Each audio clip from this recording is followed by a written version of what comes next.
Dynamic ಖಡಕ್ officer ಅಂತ ಹೆಸರು ಮಾಡಿಕೊಂಡಿದ್ದ ಬಸವರಾಜ್ ಮಾಲ್ಗತ್ತಿ ಅವರು ಕೂಡ ನಮ್ಮ ಸ್ಟುಡಿಯೋದಲ್ಲಿದ್ದಾರೆ. ಅವರನ್ನು ಕಾರ್ಯಕ್ರಮಕ್ಕೆ ಸ್ವಾಗತಿಸ್ತಾರೆ. ಮಾಲ್ಗತ್ತಿ ಸರ್, ಕಾರ್ಯಕ್ರಮಕ್ಕೆ ಸ್ವಾಗತ. ನಾನೀಗ ಮಾಲ್ಗತ್ತಿ ಅವರಿಂದನೇ ಕಾರ್ಯಕ್ರಮ ಆರಂಭ ಮಾಡ್ತಾ ಇದ್ದೀನಿ. ಇಂಥ ಅನೇಕ ಕೇಸ್ಗಳನ್ನು ಅವರು ಗಮನಿಸಿದ್ದಾರೆ. ಸೊ ಅವರ ಅನುಭವದಲ್ಲಿ ಇಂಥ ಕೇಸ್ಗಳು ಜಾಮೀನು ರದ್ದಾಗುವಂತೆ ಸುಪ್ರೀಂ ಕೋರ್ಟ್ಗೆ ಹೋದ ನಿದರ್ಶನಗಳು ಇದೆಯಾ? ಕೇಳೋಣ ಸರ್, ಏನಾಗಬಹುದು ಇಂಥ ಕೇಸ್ಗಳನ್ನ ತಾವು ನೋಡಿದೀರಾ ಅಂತ? ನಾನು ಸುಮಾರು 40 ವರ್ಷ ಇಲಾಖೆಯಲ್ಲಿ ಕೆಲಸ ಮಾಡಿದ್ದೇನೆ. ಇದು ಮೊದಲನೇ ಕೇಸ್ ನಾನು ಕೇಳ್ತಾ ಇರೋದು. ಬೇಲಿಗೆ ಕನ್ವಿಕ್ಷನ್ ಅಕ್ಯೂಟ್ ಅದು ಹೋಗಿದ್ದಾರೆ. ಕನ್ವಿಕ್ಷನ್ ಆದ ಬಗ್ಗೆ ಅಥವಾ ಅಕ್ಯೂಟ್ ಆದ ಬಗ್ಗೆ ಸುಪ್ರೀಂ ಕೋರ್ಟ್ ಅನ್ನು ಅಪೀಲ್ ಮಾಡಿದ್ದಾರೆ. ಬಟ್ ಬೇಲಿಗೆ ಇದು ಮೊದಲನೇ ಕೇಸ್ ನಾನು ತಿಳಿದಂಗ ಪ್ರಕಾರ. ಇದು ಯಾಕೆ ಇಷ್ಟೊಂದು ಇಂಟ್ರೆಸ್ಟ್ ತಗೊಂಡವರು ಯಾರಿಗೂ ಗೊತ್ತಿಲ್ಲ. ಅದು ಒಳಗಿನ ಮರ್ಮ ಏನದು ನಾನು ಅರ್ಥ ಆಗ್ತಾ ಇಲ್ಲ. ಬಟ್ ಇನ್ನೊಂದು ಏನಿದೆ, ಇದರಲ್ಲಿ ಡಬಲ್ ಬೆಂಚ್ ನಲ್ಲಿ ಒಬ್ರು ಜಡ್ಜ್ ಮಾತ್ರ ಮಾತಾಡಿದ್ದಾರೆ. ಇದು ಆಗಲೇ ಬಿಡುಗಡೆ ಆಗುವಂತ ಇದನ್ನ ತಿಳ್ಕೊಂಡು ಬೇಲ್ ಕೊಟ್ಟಿದ್ದಾರೆ ಅಂತ ಅವರೇ ಪ್ರಿಸಂಪ್ಷನ್ ಮಾಡ್ಕೊಂಡಿದ್ದಾರೆ ಅಂತ.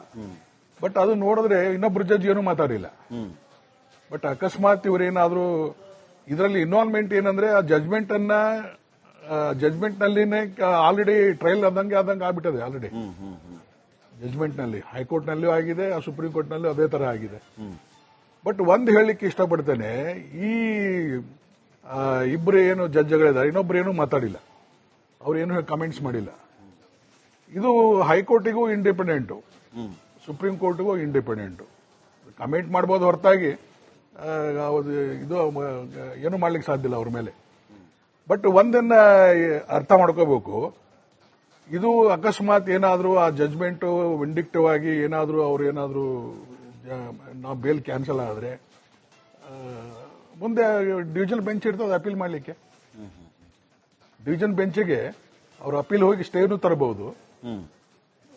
ಆ ಪ್ರೊಸೀಜರ್ ಅಂತೂ ಇದ್ದೇ ಇದೆ, ಅದನ್ನು ಬಳಸ್ಕೋಬಹುದು ಅವರು ಆರೋಪಿಗಳು. ಬಟ್ ಇದು ಆರ್ಗ್ಯುಮೆಂಟ್ ನಲ್ಲಿ ಜಡ್ಜ್ ಹಿಂಗ ತಮ್ಮ ಅಭಿಪ್ರಾಯವನ್ನು ವ್ಯಕ್ತಪಡಿಸಿದ್ದಾರೆ ಅಂತ ಹೇಳೋದು ಅದ್ರ ಮೇಲೆ ಡಿಸಿಷನ್ ತಗೊಳ್ಳೋದು ತಪ್ಪಾಗ್ತದೆ. ಬಟ್ ಇದು ನೋಡಿದ್ರೆ ಒಂದು ದೃಷ್ಟಿಯಲ್ಲಿ ಒಬ್ರು ಹಾಂಗ್ ತಿಳ್ಕೊಂಡಿದ್ದಾರೆ, ಇನ್ನೊಬ್ಬರಂತೂ ಏನೂ ಮಾತಾಡಿಲ್ಲ.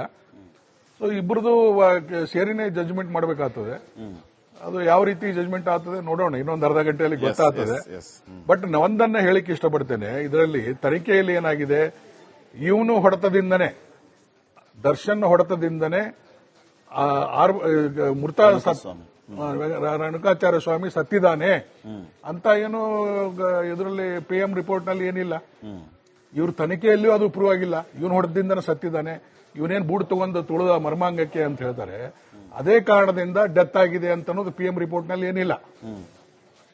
ಎರಡನೇದ್ದು, ಈ ಒಂದು ಆರೋಪಿ ಹೇಳಿಕೆ ತಗೋತಾರೆ, 27 ಎವಿಡೆನ್ಸ್ ಆಕ್ಟ್ ಪ್ರಕಾರ ಆರೋಪಿ ಹೇಳಿಕೆ ತಗೋತಾರೆ. ಆರೋಪಿ ಹೇಳಿಕೆಯಲ್ಲಿ ನಾನೇ ಕೊಲೆ ಮಾಡೀನಿ ಅಂತ ಅನ್ನೋದು ಅದು ಬಂದಿಲ್ಲ.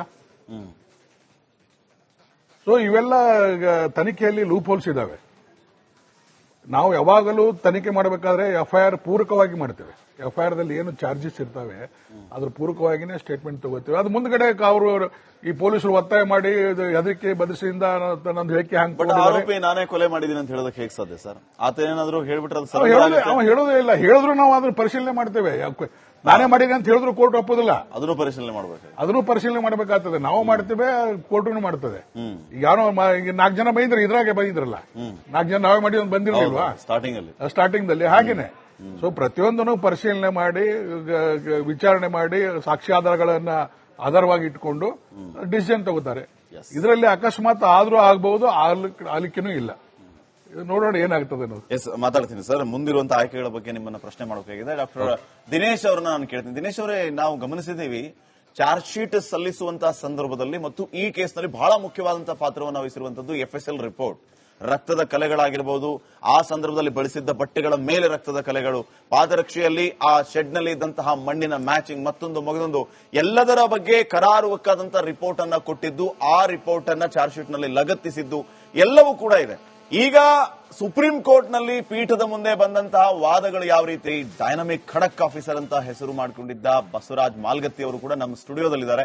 ಅವರನ್ನು ಕಾರ್ಯಕ್ರಮಕ್ಕೆ ಸ್ವಾಗತಿಸ್ತಾರೆ. ಮಾಲ್ಗತ್ತಿ ಸರ್, ಕಾರ್ಯಕ್ರಮಕ್ಕೆ ಸ್ವಾಗತ. ನಾನೀಗ ಮಾಲ್ಗತ್ತಿ ಅವರಿಂದನೇ ಕಾರ್ಯಕ್ರಮ ಆರಂಭ ಮಾಡ್ತಾ ಇದ್ದೀನಿ. ಇಂಥ ಅನೇಕ ಕೇಸ್ಗಳನ್ನು ಅವರು ಗಮನಿಸಿದ್ದಾರೆ. ಸೊ ಅವರ ಅನುಭವದಲ್ಲಿ ಇಂಥ ಕೇಸ್ಗಳು ಜಾಮೀನು ರದ್ದಾಗುವಂತೆ ಸುಪ್ರೀಂ ಕೋರ್ಟ್ಗೆ ಹೋದ ನಿದರ್ಶನಗಳು ಇದೆಯಾ? ಕೇಳೋಣ ಸರ್, ಏನಾಗಬಹುದು ಇಂಥ ಕೇಸ್ಗಳನ್ನ ತಾವು ನೋಡಿದೀರಾ ಅಂತ? ನಾನು ಸುಮಾರು 40 ವರ್ಷ ಇಲಾಖೆಯಲ್ಲಿ ಕೆಲಸ ಮಾಡಿದ್ದೇನೆ. ಇದು ಮೊದಲನೇ ಕೇಸ್ ನಾನು ಕೇಳ್ತಾ ಇರೋದು. ಬೇಲಿಗೆ ಕನ್ವಿಕ್ಷನ್ ಅಕ್ಯೂಟ್ ಅದು ಹೋಗಿದ್ದಾರೆ. ಕನ್ವಿಕ್ಷನ್ ಆದ ಬಗ್ಗೆ ಅಥವಾ ಅಕ್ಯೂಟ್ ಆದ ಬಗ್ಗೆ ಸುಪ್ರೀಂ ಕೋರ್ಟ್ ಅನ್ನು ಅಪೀಲ್ ಮಾಡಿದ್ದಾರೆ. ಬಟ್ ಬೇಲಿಗೆ ಇದು ಮೊದಲನೇ ಕೇಸ್ ನಾನು ತಿಳಿದಂಗ ಪ್ರಕಾರ. ಇದು ಯಾಕೆ ಇಷ್ಟೊಂದು ಇಂಟ್ರೆಸ್ಟ್ ತಗೊಂಡವರು ಯಾರಿಗೂ ಗೊತ್ತಿಲ್ಲ. ಅದು ಒಳಗಿನ ಮರ್ಮ ಏನದು ನನಗೆ ಅರ್ಥ ಆಗ್ತಾ ಇಲ್ಲ. ಬಟ್ ಇನ್ನೊಂದು ಏನಿದೆ, ಇದರಲ್ಲಿ ಡಬಲ್ ಬೆಂಚ್ ನಲ್ಲಿ ಒಬ್ರು ಜಡ್ಜ್ ಮಾತ್ರ ಮಾತಾಡಿದ್ದಾರೆ. ಇದು ಆಗಲೇ ಬಿಡುಗಡೆ ಆಗುವಂತ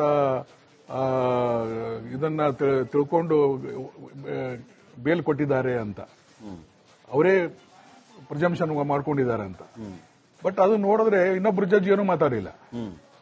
ಬಟ್ ಅಕಸ್ಮಾತ್ ಇವರೇನಾದ್ರೂ ಇದರಲ್ಲಿ ಇನ್ವಾಲ್ವ್ಮೆಂಟ್ ಏನಂದ್ರೆ ಆ ಜಜ್ಮೆಂಟ್ ನಲ್ಲಿನೇ ಆಲ್ರೆಡಿ ಟ್ರಯಲ್ ಆದಂಗೆ ಆಗ್ಬಿಟ್ಟದೆ. ಆಲ್ರೆಡಿ ಜಜ್ಮೆಂಟ್ ನಲ್ಲಿ ಹೈಕೋರ್ಟ್ ನಲ್ಲೂ ಆಗಿದೆ, ಆ ಸುಪ್ರೀಂ ಕೋರ್ಟ್ ನಲ್ಲೂ ಅದೇ ತರ ಆಗಿದೆ. ಬಟ್ ಒಂದು ಹೇಳಲಿಕ್ಕೆ ಇಷ್ಟಪಡ್ತೇನೆ, ಈ ಇಬ್ರು ಏನು ಜಡ್ಜ್ಗಳಿದ್ದಾರೆ, ಇನ್ನೊಬ್ರು ಏನೂ ಮಾತಾಡಿಲ್ಲ, ಅವ್ರು ಏನು ಕಮೆಂಟ್ಸ್ ಮಾಡಿಲ್ಲ. ಇದು ಹೈಕೋರ್ಟಿಗೂ ಇಂಡಿಪೆಂಡೆಂಟು, ಸುಪ್ರೀಂ ಕೋರ್ಟ್ಗೂ ಇಂಡಿಪೆಂಡೆಂಟು. ಕಮೆಂಟ್ ಮಾಡಬಹುದು ಹೊರತಾಗಿ ಇದು ಏನು ಮಾಡ್ಲಿಕ್ಕೆ ಸಾಧ್ಯ ಇಲ್ಲ ಅವ್ರ ಮೇಲೆ. ಬಟ್ ಒಂದನ್ನ ಅರ್ಥ ಮಾಡ್ಕೋಬೇಕು, ಇದು ಅಕಸ್ಮಾತ್ ಏನಾದರೂ ಆ ಜಜ್ಮೆಂಟ್ ವಿಂಡಿಕ್ಟಿವ್ ಆಗಿ ಏನಾದರೂ ಅವ್ರು ಏನಾದರೂ ನಾವು ಬೇಲ್ ಕ್ಯಾನ್ಸಲ್ ಆದ್ರೆ ಮುಂದೆ ಡಿವಿಷನ್ ಬೆಂಚ್ ಇರ್ತದೆ ಅಪೀಲ್ ಮಾಡಲಿಕ್ಕೆ. ಡಿವಿಷನ್ ಬೆಂಚ್ಗೆ ಅವರು ಅಪೀಲ್ ಹೋಗಿ ಸ್ಟೇನು ತರಬಹುದು. ಆ ಪ್ರೊಸೀಜರ್ ಅಂತೂ ಇದ್ದೇ ಇದೆ, ಅದನ್ನು ಬಳಸ್ಕೋಬಹುದು ಅವರು ಆರೋಪಿಗಳು. ಬಟ್ ಇದು ಆರ್ಗ್ಯುಮೆಂಟ್ ನಲ್ಲಿ ಜಡ್ಜ್ ಹಿಂಗ ತಮ್ಮ ಅಭಿಪ್ರಾಯವನ್ನು ವ್ಯಕ್ತಪಡಿಸಿದ್ದಾರೆ ಅಂತ ಹೇಳೋದು ಅದ್ರ ಮೇಲೆ ಡಿಸಿಷನ್ ತಗೊಳ್ಳೋದು ತಪ್ಪಾಗ್ತದೆ. ಬಟ್ ಇದು ನೋಡಿದ್ರೆ ಒಂದು ದೃಷ್ಟಿಯಲ್ಲಿ ಒಬ್ರು ಹಾಂಗ್ ತಿಳ್ಕೊಂಡಿದ್ದಾರೆ, ಇನ್ನೊಬ್ಬರಂತೂ ಏನೂ ಮಾತಾಡಿಲ್ಲ. ಸೊ ಇಬ್ಬರದು ಸೇರಿನೇ ಜಜ್ಮೆಂಟ್ ಮಾಡಬೇಕಾಗ್ತದೆ. ಅದು ಯಾವ ರೀತಿ ಜಜ್ಮೆಂಟ್ ಆಗ್ತದೆ ನೋಡೋಣ, ಇನ್ನೊಂದು ಅರ್ಧ ಗಂಟೆಯಲ್ಲಿ ಗೊತ್ತಾಗ್ತದೆ. ಬಟ್ ಒಂದನ್ನ ಹೇಳಿಕ್ಕೆ ಇಷ್ಟಪಡ್ತೇನೆ, ಇದರಲ್ಲಿ ತನಿಖೆಯಲ್ಲಿ ಏನಾಗಿದೆ, ಇವನು ಹೊಡೆತದಿಂದನೇ, ದರ್ಶನ್ ಹೊಡೆತದಿಂದನೇ ಮೃತ ರೇಣುಕಾಚಾರ್ಯ ಸ್ವಾಮಿ ಸತ್ತಿದ್ದಾನೆ ಅಂತ ಏನು ಇದರಲ್ಲಿ PM ರಿಪೋರ್ಟ್ ನಲ್ಲಿ ಏನಿಲ್ಲ. ಇವ್ರ ತನಿಖೆಯಲ್ಲಿಯೂ ಅದು ಪ್ರೂವ್ ಆಗಿಲ್ಲ. ಇವನು ಹೊಡೆದಿಂದನೇ ಸತ್ತಿದ್ದಾನೆ, ಇವನೇನು ಬೂಡ್ ತಗೊಂಡು ತುಳಿದ ಮರ್ಮಾಂಗಕ್ಕೆ ಅಂತ ಹೇಳ್ತಾರೆ. ಅದೇ ಕಾರಣದಿಂದ ಡೆತ್ ಆಗಿದೆ ಅಂತ ಅನ್ನೋದು PM ರಿಪೋರ್ಟ್ ನಲ್ಲಿ ಏನಿಲ್ಲ. ಎರಡನೇದ್ದು, ಈ ಒಂದು ಆರೋಪಿ ಹೇಳಿಕೆ ತಗೋತಾರೆ, 27 ಎವಿಡೆನ್ಸ್ ಆಕ್ಟ್ ಪ್ರಕಾರ ಆರೋಪಿ ಹೇಳಿಕೆ ತಗೋತಾರೆ. ಆರೋಪಿ ಹೇಳಿಕೆಯಲ್ಲಿ ನಾನೇ ಕೊಲೆ ಮಾಡೀನಿ ಅಂತ ಅನ್ನೋದು ಅದು ಬಂದಿಲ್ಲ. ಸೊ ಇವೆಲ್ಲ ತನಿಖೆಯಲ್ಲಿ ಲೂಪ್ ಹೋಲ್ಸ್ ಇದಾವೆ. ನಾವು ಯಾವಾಗಲೂ ತನಿಖೆ ಮಾಡಬೇಕಾದ್ರೆ FIR ಪೂರಕವಾಗಿ ಮಾಡ್ತೇವೆ. FIR ದಲ್ಲಿ ಏನು ಚಾರ್ಜಸ್ ಇರ್ತವೆ ಅದ್ರ ಪೂರಕವಾಗಿನೇ ಸ್ಟೇಟ್ಮೆಂಟ್ ತಗೋತೀವಿ. ಅದು ಮುಂದ್ಗಡೆ ಅವರು ಈ ಪೊಲೀಸರು ಒತ್ತಾಯ ಮಾಡಿ ಅದಕ್ಕೆ ಬದಲಿಸಿಂದ ನಂದು ಹೇಳಿಕೆ ಆರೋಪಿ ನಾನೇ ಕೊಲೆ ಮಾಡಿದೀನಿ ಅಂತ ಹೇಳೋದಕ್ಕೆ ಹೇಗೆ ಸಾಧ್ಯ ಸರ್? ಆತ ಏನಾದ್ರು ಹೇಳ್ಬಿಟ್ರೆ ಅವ ಹೇಳೋದೇ ಇಲ್ಲ. ಹೇಳಿದ್ರು ನಾವು ಅದನ್ನ ಪರಿಶೀಲನೆ ಮಾಡ್ತೇವೆ. ನಾನೇ ಮಾಡಿದೆ ಅಂತ ಹೇಳಿದ್ರು ಕೋರ್ಟ್ ಒಪ್ಪೋದಿಲ್ಲ. ಅದನ್ನು ಪರಿಶೀಲನೆ ಮಾಡಬೇಕು, ಅದನ್ನು ಪರಿಶೀಲನೆ ಮಾಡಬೇಕಾಗ್ತದೆ. ನಾವು ಮಾಡ್ತೇವೆ, ಕೋರ್ಟು ಮಾಡ್ತದೆ. ಈಗ ಯಾರೋ 4 ಜನ ಬಂದಿದ್ರು, ಇದ್ರಾಗೆ ಬಂದಿದ್ರಲ್ಲ 4 ಜನ ನಾವೇ ಮಾಡಿ ಬಂದಿರಲಿಲ್ವಾ ಸ್ಟಾರ್ಟಿಂಗ್ ದಲ್ಲಿ. ಹಾಗೇನೆ ಸೊ ಪ್ರತಿಯೊಂದನ್ನು ಪರಿಶೀಲನೆ ಮಾಡಿ ವಿಚಾರಣೆ ಮಾಡಿ ಸಾಕ್ಷ್ಯಾಧಾರಗಳನ್ನ ಆಧಾರವಾಗಿ ಇಟ್ಕೊಂಡು ಡಿಸಿಷನ್ ತಗೋತಾರೆ. ಇದರಲ್ಲಿ ಅಕಸ್ಮಾತ್ ಆದ್ರೂ ಆಗಬಹುದು, ಆಲಿಕೆನೂ ಇಲ್ಲ. ನೋಡೋಣ ಏನಾಗ್ತದೆ ಅನ್ನೋದು. ಎಸ್, ಮಾತಾಡ್ತೀನಿ ಸರ್. ಮುಂದಿರುವಂತಹ ಆಯ್ಕೆಗಳ ಬಗ್ಗೆ ನಿಮ್ಮನ್ನ ಪ್ರಶ್ನೆ ಮಾಡಬೇಕಾಗಿದೆ. ಡಾಕ್ಟರ್ ದಿನೇಶ್ ಅವರನ್ನ ನಾನು ಕೇಳ್ತೀನಿ. ದಿನೇಶ್ ಅವರೇ, ನಾವು ಗಮನಿಸಿದ್ದೀವಿ ಚಾರ್ಜ್ ಶೀಟ್ ಸಲ್ಲಿಸುವಂತಹ ಸಂದರ್ಭದಲ್ಲಿ ಮತ್ತು ಈ ಕೇಸ್ನಲ್ಲಿ ಬಹಳ ಮುಖ್ಯವಾದಂತಹ ಪಾತ್ರವನ್ನು ವಹಿಸಿರುವಂತದ್ದು FSL ರಿಪೋರ್ಟ್. ರಕ್ತದ ಕಲೆಗಳಾಗಿರಬಹುದು, ಆ ಸಂದರ್ಭದಲ್ಲಿ ಬಳಸಿದ್ದ ಬಟ್ಟೆಗಳ ಮೇಲೆ ರಕ್ತದ ಕಲೆಗಳು, ಪಾದರಕ್ಷೆಯಲ್ಲಿ ಆ ಶೆಡ್ ನಲ್ಲಿ ಇದ್ದಂತಹ ಮಣ್ಣಿನ ಮ್ಯಾಚಿಂಗ್, ಮತ್ತೊಂದು ಎಲ್ಲದರ ಬಗ್ಗೆ ಕರಾರುವಕ್ಕಾದಂತಹ ರಿಪೋರ್ಟ್ ಅನ್ನ ಕೊಟ್ಟಿದ್ದು, ಆ ರಿಪೋರ್ಟ್ ಅನ್ನ ಚಾರ್ಜ್ ಶೀಟ್ ನಲ್ಲಿ ಲಗತ್ತಿಸಿದ್ದು ಎಲ್ಲವೂ ಕೂಡ ಇದೆ. ಈಗ ಸುಪ್ರೀಂ ಕೋರ್ಟ್ ನಲ್ಲಿ ಪೀಠದ ಮುಂದೆ ಬಂದಂತಹ ವಾದಗಳು ಯಾವ ರೀತಿ